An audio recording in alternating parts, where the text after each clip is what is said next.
So hello everyone, আজ হবে পেয়ারা সানা। তো আমরা সব বোনরা মিলে চলে এসেছি পেয়ারা সানতে। এদিকে দুটো পেয়ারা নিয়েছি, মানে আগের দিন নানুভাই কিনেছিল। তো এদিকে ধনে পাতা আছে, এদিকে আমরা ঠুকছিলাম বাট হচ্ছিল না গোটা গোটা, তার জন্য তো এদিকে কেটে নিলাম, একটা বোন কাটলো। তো এদিকে ঠোকাঠুকি শুরু হয়ে গেছে। গাইস যা টেস্ট হয়েছিল, আমার এখনও জিভে জল আসছে এডিট করার সময়। তো যাই হোক গাইস, খুব টেস্ট হয়েছিল।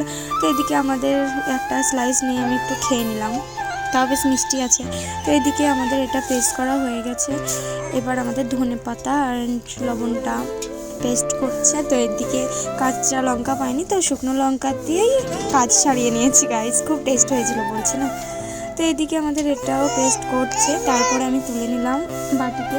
দেন এখানে একটু জিরে গুঁড়ো, লবণ আর একটু সরষের তেল আর লেবুর রস দিয়ে খুব টেস্টি হয়েছিল গাইস মাখানাটা। দেখে কি সুন্দর লাগছে না? তো গাইস প্যারাটা খেতে থাকি আর তোমরা ভিডিওটা দেখতে থাকো। বাই, ভালো লাগলে একটু সাপোর্ট করো।